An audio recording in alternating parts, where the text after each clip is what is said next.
கர்த்தருடைய பரிசுத்த நாம மகிமைப்படுவதாக. காலை ஒரு நிமிட தேவ செய்திக்கு உங்களை அன்புடன் வரவேற்றுக் கொள்ளுகிறேன். சங்கீதம் 10வது சங்கீதம் 12வது வசனம், தாவீதின் ஜெபம்.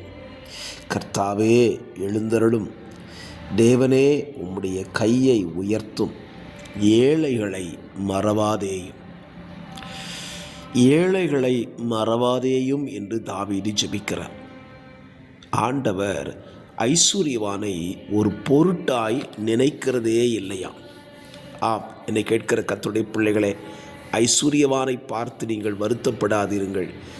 அவனை ஆண்டவர் ஒரு பொருட்டாய் எண்ணுகிறதில்லை. ஆனால் அவர் ஏழைகளை நினைத்தருளுகிற தேவன்.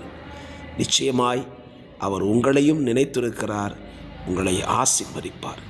God bless you. Amen.